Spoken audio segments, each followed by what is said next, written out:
আমি প্ৰথমতে যেটো বিষয় আজি উত্থাপন কৰিব খুজিছো সেই বিষয়টো অলপ ভিজুৱেল আমি চাই লওঁ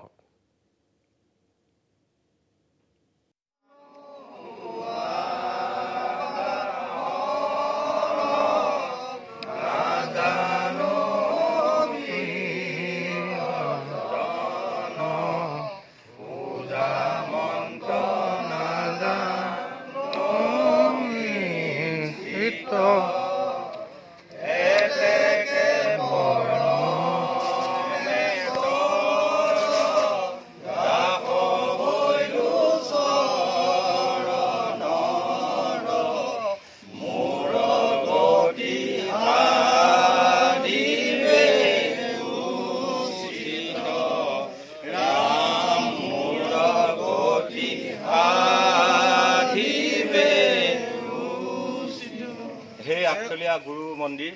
আজি তোমাৰ ওচৰত আমি ৰাজকাৰ্য সমাপন কৰিবলৈ আহি আমাৰ এই আৰক্ষী দলসকলে নিজৰ কৰ্তব্য কৰিবলৈ আহি যদি কৰবাত কিবা দায় দোষ তোমাৰ ওচৰত যদি কিবা বহা বচন ক'ব লগা হৈছিল সেইখিনিৰ পৰা তুমি আমাক ক্ষমা কৰি আমাৰ সকলো আজি ডিউটিত নিয়োজিত আৰক্ষী পৰিয়ালৰ মংগল কামনা কৰি আমি তোমাৰ ওচৰত নাজানো আবাহনৰ প্ৰাৰ্থনাতে গাই ক্ষমা বিচাৰিছোঁ তোমাৰ কল্যাণ হওক তুমি শান্তিৰে অসমবাসীৰ ওচৰত সদায় জিলিকি থাকা তোমাৰ নামত আজি যি কাললৈ খ্যাতি ৰাখা তলা লগোৱা নিচিনা এটা ডাঙৰ কাম হ'ল সেইখিনিৰ পৰা সকলো ভক্তপ্ৰাণ ৰাইজক ইয়াত কৰ্মকৰ্তাসকলক পোহৰ দিয়ক যাতে আঠখেলীয়া নামঘৰৰ অনাগত দিনত কোনো বাদ বিসম্বাদ নহয় ইয়াত আৰক্ষী আহিবলগীয়া অৱস্থাত নহয় তাৰ বাবে আমি প্ৰাৰ্থনা জনাই তোমাৰ ওচৰত আমি কৰা ভুলৰ ক্ষমা বিচাৰিছোঁ এয়াকি মনৰ সৎবাঞ্ছি পূৰণ কৰি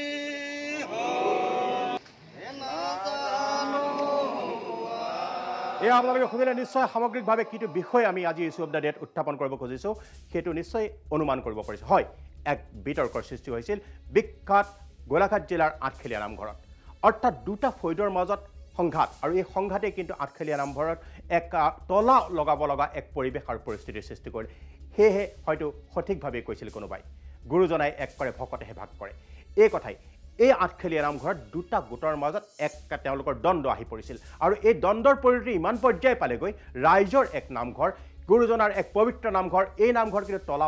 ওলমাব লগা হ'ল এই কথাই যেন প্ৰমাণিত কৰিলে আঠখেলীয়া নামঘৰত সংঘাতত জৰ্জৰিত ঐতিহাসিক এই আঠখেলীয়া নামঘৰ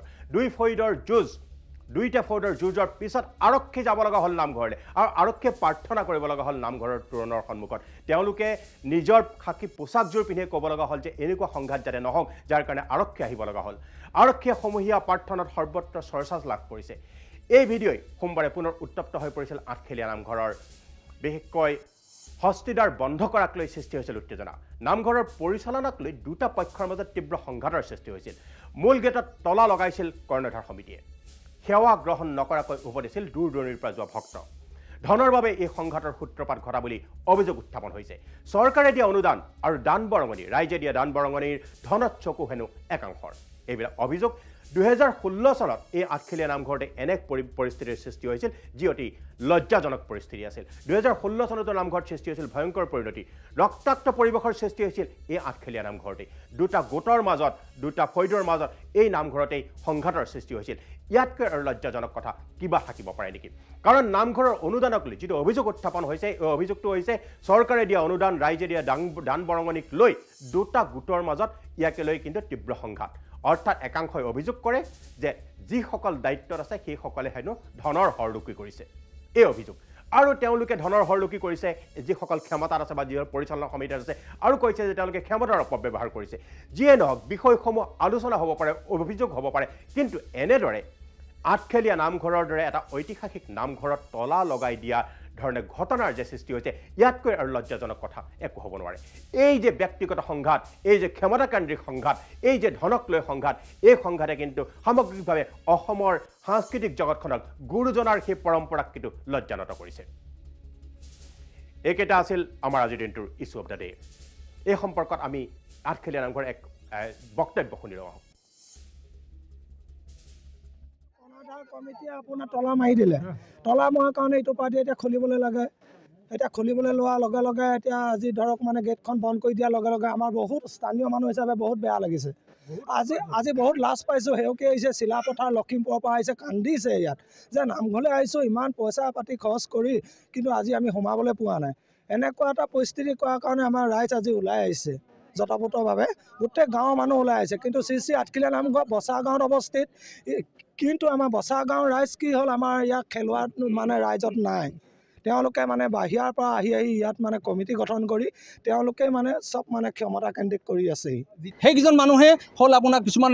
ৰিটায়াৰমেণ্ট শিক্ষক কিছুমান বৰ্তমান কৰি থকা শিক্ষক তেখেতলোকৰ কি জ্ঞান দিছে শিক্ষকতা কৰি মই একো বুজি পোৱা নাই অৰিয়াউৰিত দুয়োপক্ষ ক্ষমতা লোভত আজি আমাৰ এই অঞ্চলটো এটা ডাঙৰ বদনাম আহিছে তেওঁলোক ইয়াৰ ওচৰৰ মানুহ নহয় 8 কিলোমিটাৰ দূৰৰ ক্ষমতাৰ লোভটো কি কাৰণে হৈছে মানে অকল পইচা ইয়াত পইচা কেন্দ্ৰিক টকাৰ লোভত ইয়াত ক্ষমতা কেন্দ্ৰিক অন্য কাৰণ একো নাই তেওঁলোকে আজি চাওক আপুনি আঠখিলীয়া নামঘৰ মূল দ্বাৰ বন্ধ কৰিছে সেইটো মামুলি কথা নেকি আপুনি বৈকুণ্ঠৰ দ্বাৰ বন্ধ কৰাটো কিমান ডাঙৰ কথা আমাৰ অসমীয়া সমাজৰ তাতকৈ লজ্জাজনক কাম কথা একো নাথাকে তেওঁলোক পৰিচালনা কৰা মানুহে কৰিছে আনে কোনে কৰিব তেওঁলোকতো কৰিছে দুই দলে হেৰি অৰিয়াউৰিত আজি ভক্তপ্ৰাণ ৰাইজে ইয়াত সেৱা কৰিবলৈ পোৱা নাই এইটো কিমান ডাঙৰ কথা হৈছে চিন্তা কৰক আপোনালোকে আজি হয় দূৰণিৰ পৰা আহিছে কাকপথাৰৰ পৰা আহিছে ৰাতিপুৱা মানুহ কান্দি গৈছে ইয়াৰ পৰা আমাক খুব দুখ লাগিছে খুব মানে লজ্জিত হৈছোঁ কাকপথাৰ মানুহে পাত্ৰ কৰ্ম কৰিব পৰা নাই এয়া স্থানীয় লোকৰ অভিযোগ এয়া আমাৰ অভিযোগ নহয় কিন্তু প্ৰকৃত অৰ্থত আপোনালোকে বিবেচনা কৰি চাওক যে গুৰুজনাৰ যি দীক্ষা সেই দীক্ষাক আজি এছামে কোন দিশলৈ লৈ গৈছে গুৰুজনাৰ সেই দীক্ষা সেই জ্ঞান যেন সেইসকলৰ মন মগজুত সোমোৱা নাই যিসকলে আজি নামঘৰত ক্ষমতাক লৈ ধনক লৈ সংঘৰ্ষত লিপ্ত হৈছে